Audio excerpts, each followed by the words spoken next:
Bismillahirrahmanirrahim. Assalamualaikum warahmatullahi wabarakatuh. Waalaikumsalam warahmatullahi wabarakatuh. Alhamdulillahi rabbil alamin. Allahumma salli wa sallim ala sayyidina Muhammadin wa ala alihi wa sahbihi ajma'in. Rabbi shrah li sadri wa yassir li amri wahlul 'uqdatam min lisani yafqahu qawli. Amin. Amma ba'd. Hadratal muhtaramin wal muhtaramat, para alim ulama, para ibu nyai, wabil khusus yang sama-sama kita hormati dan takdimi, Ketua Majelis Taklim Al-Mubarak, Ibu Sholatun, Ibu-ibu jamaah Majelis Taklim yang tidak bisa saya sebutkan satu persatu, insyaallah semuanya dimuliakan Allah Subhanahu wa Ta'ala. Di cuaca yang dingin ini, saya ingin mengajak diri saya dan juga kepada panjenengan semuanya untuk kita senantiasa terus istiqomah di jalan Allah, istiqomah dalam kebaikan, istiqomah dalam ketaatan.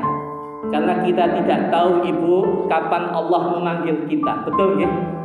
Siapa tahu hari ini setelah ngaji ini jenengan duluan.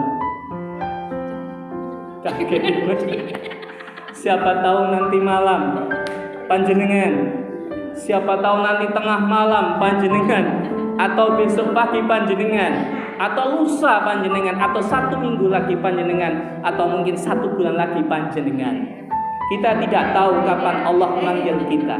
Karena usianya umatnya Nabi Muhammad SAW ini Ibu, walaupun nanti panjenengan semuanya dijamin masuk surga insyaallah, itu usianya antara 60 sampai 70 saja.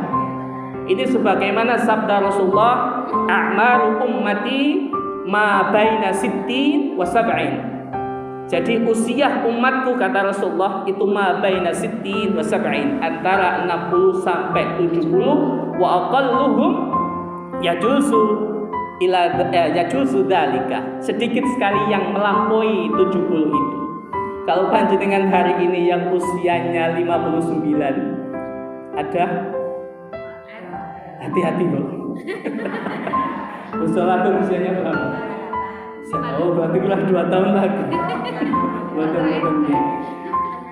Pokoknya hati-hati nih, karena ma baina sittin wa sab'in, antara 60 sampai 70. Oleh karena itu, orang yang baik, mukmin yang baik, mukminah yang baik, itu adalah orang yang betul-betul manfaatkan usianya untuk kebaikan. Ada seorang sahabat bertanya kepada Rasulullah SAW, ya Rasulullah, ayyul mu'minina afdal? Ya Rasulullah, siapa orang mukmin yang paling utama? Rasulullah menjawab, ahsanuhum khuluqan. Orang mukmin yang paling baik, yang paling utama adalah orang yang paling baik budi pekertinya. Kemudian sahabat tadi bertanya lagi kepada Rasulullah, ya Rasulullah, ayyul mu'minina aqyas? Ya Rasulullah, siapa orang mukmin yang paling cerdas? Rasulullah kemudian menjawab, aksaruhum lil mauti dzikran wa aksanuhum lima ba'dahu isti'dadan. Orang mukmin yang paling cerdas adalah orang yang senantiasa mengingat kematian, dan orang yang paling baik persiapannya untuk menghadapi kematian itu. Oleh karena itu Ibu, mumpung Allah sekali lagi memberikan kesempatan panjenengan usia, kita manfaatkan majelis taklim ini. Ini nanti akan mendapatkan berkah dari Allah Subhanahu wa Ta'ala. Di antara sekian jalan yang itu paling dekat dengan surga, itu thalabul ilmi, Bu. Mencari ilmu.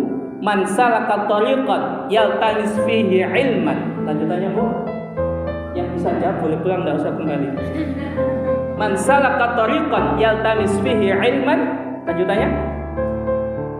Waktu habis. Man salaka thariqan yaltamis fihi ilman sahhalallahu lahu thariqan ilal jannah. Barang siapa yang berjalan di satu jalan kok itu ada hubungannya dengan ilmu, maka Allah akan memudahkan jalan dia ke surga. Insyaallah dengan adanya majelis taklim Al-Mubarak ini, ada kajiannya, ada doanya, insyaallah kita akan mendapatkan keberkahan dari Allah Subhanahu wa Ta'ala. Ibu yang dirahmati Allah, ketika kita sudah belajar maka tiada lengkap kalau kita belajar tanpa mengamalkan. Betul Ibu ya? Setidaknya kita mengamalkan untuk keluarga kita, wabil khusus untuk suami kita dan untuk anak-anak kita. Ibu, masih ingatkah dulu ketika suami panjenengan mengikrarkan janji suci, angkahtuka wa zawwajtuka fulana binti fulan bimahri alati solahalan. Kemudian dengan tegas dia menjawab, qabiltu nikahaha wa tazwijaha bil mahri al madkur halan. Maka sejak saat itu Ibu, seorang ayah, seorang suami mempunyai tanggung jawab. Tidak hanya suaminya saja, tapi juga istrinya. Apa tanggung jawabannya? Apa tanggung jawabnya? Seakan-akan Allah itu berbicara kepada suami waktu itu, kepada istri waktu itu. Apa yang disampaikan oleh Allah? Ya ayyuhalladzina amanu qu anfusakum wa ahlikum nar. Wahai para suami, jagalah dirimu, jagalah istrimu dari api neraka. Kalau hari ini kita sudah punya putra, maka itu adalah tanggung jawab kita, khususnya seorang ibu. Betul nggih Ibu? Kenapa ibu itu sangat berperan penting? Karena ayah itu tugasnya di luar, tidak setiap hari, setiap saat ada di dalam. Yang paling baik, yang paling utama adalah seorang ibu, karena ayah harus mencari nafkah, bekerja, menghidupi keluarga, memberikan nafkah untuk anak istri.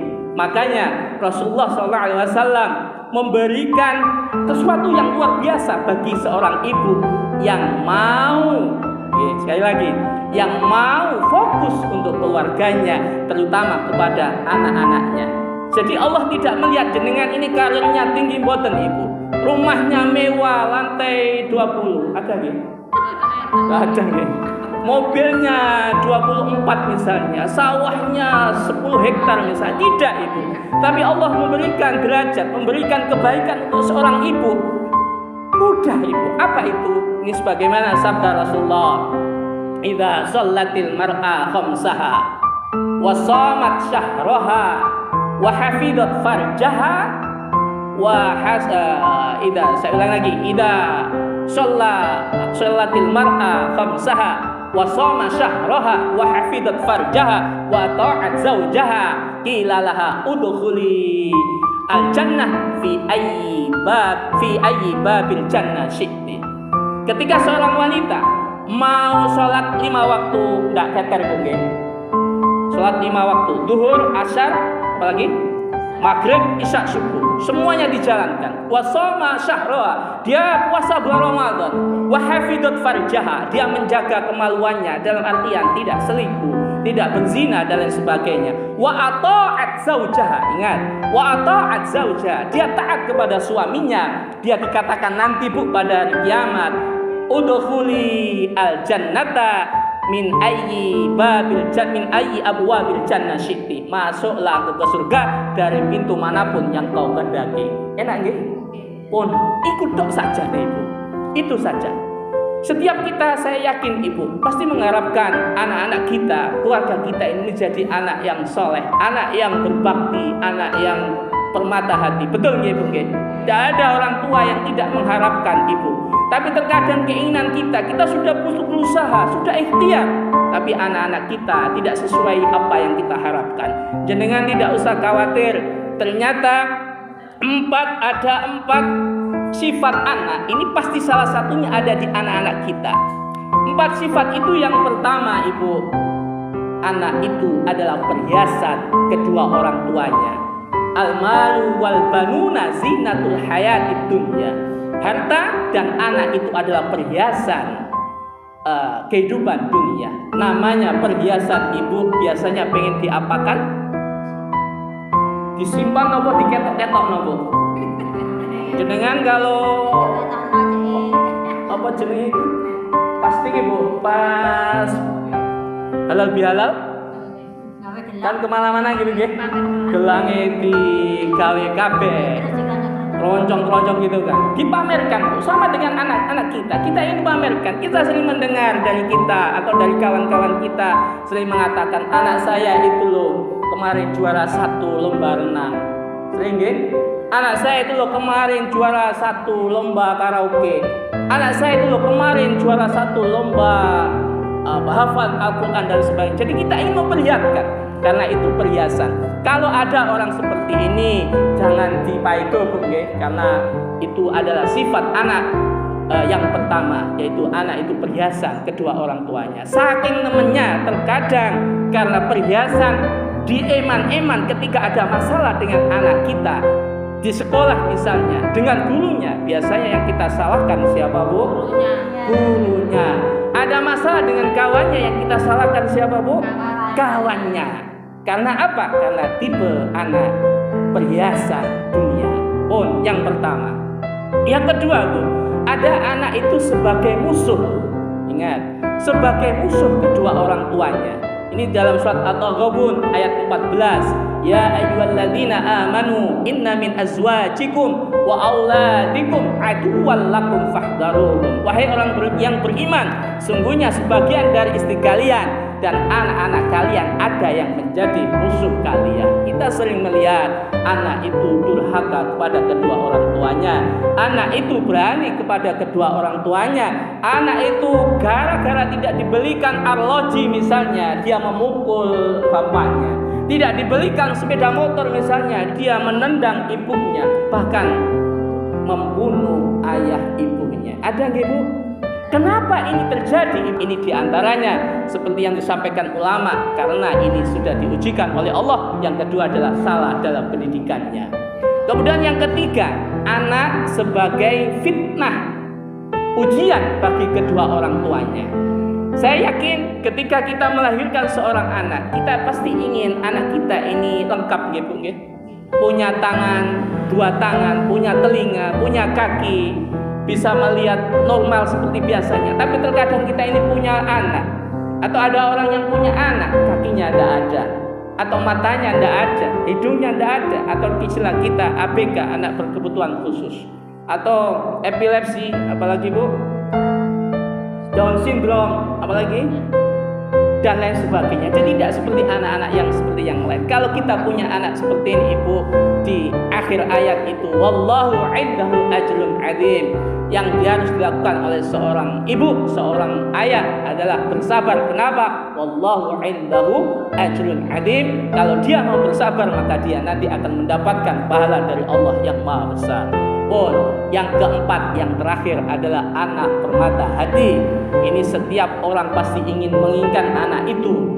Dalam doa surat Al-Furqan ayat 74 disampaikan, Rabbana hab lana min azwajina wa dzurriyyatina qurrata a'yun waj'alna lil muttaqina imama. Anak permata hati ini semua mengidamkan anak-anak permata hati. Tapi untuk kesana, Ibu, perlu perjuangan yang luar biasa, perlu usaha yang luar biasa. Baik itu mulai dari kita melahirkan, betul nggih? Mulai dari kita mencari pasangan, mulai dari kita napa niki? Berhubungan suami istri, ada doanya itu gimana, Bu Sholatun? Kasih ingat kemarin masuk ujian. Setidaknya membaca apa? Suwen itu. Allahumma harus tahu, Bu, karena Allahumma jannibnas syaitan wajannibus syaitan ma razaqtana. Ya Allah, jauhkanlah kami dari syaitan dan jauhkanlah apa yang Kau rezekikan dari syaitan. Doa, Bu, itu semua dalam rangka untuk permata hati. Kenapa? Anak itu adalah investasi terbesar. Saya di beberapa waktu yang lalu pernah menyampaikan, kalau kita mempunyai anak permata hati, Bu, nanti kita akan mempunyai 3 keistimewaan. Pernah saya sampaikan, masih ingat dulu. Yang pertama, akan kita nikmati ketika di dunia. Apa itu? Ketika di alam dunia. Apa itu? Allah akan menjauhkan sifat orang tua yang paling dibenci oleh Allah, yaitu orang tua yang mandul. Rasulullah SAW pernah bertanya kepada sahabat, wahai sahabat, atadruna manir raqub? Wahai sahabat, tahukah kalian siapa itu orang tua yang mandul? Sahabat kemudian menjawab, alladzi la yuladu lahu ya Rasulullah. Raqub itu ya Rasulullah, orang tua yang mandul itu ya Rasulullah adalah orang tua yang tidak punya anak, alias mandul. Dan Rasulullah mengatakan, wahai sahabat, laisa dzaka biraqub. Wahai sahabat, bukan itu yang dimaksud dengan orang tua yang mandul, tetapi orang tua yang mandul itu adalah orang tua wa ar-rajul alladzi yuqaddim min waladi syai'an. Seorang yang diberikan oleh Allah anak, tapi anaknya itu sama sekali tidak bisa memberikan manfaat kepada agamanya, tidak bisa memberikan manfaat kepada agamanya, kepada Islam. Dia tidak bisa memberikan manfaat sama sekali. Saya sebenarnya berharap Ibu kalau ada majelis taklim seperti ini, panjenengan ajak putra putri panjenengan. Di mana putra putri panjenengan hari ini, Ibu? Ngapain, Bu? Sakjane diajak mau ndak apa-apa. Dolen gitu. Ada yang main HP dan lain sebagainya. Jenengan ajak, Bu. Kenapa jenengan ajak? Saya masih ingat dulu ketika saya masih kecil diajak oleh ayah saya, oleh ibu saya pengajian. Dan itu ketika ada pengajian saya sampaikan pada anak saya, Bapak dulu ketika mbah ngaji itu mesti diajak. Makanya ini nanti akan jadi cerita untuk anak-anak kita, untuk cucu-cucu kita. Makanya Ibu kalau ada kebaikan sakit jenengan ajak putra panjenengan atau putri panjenengan.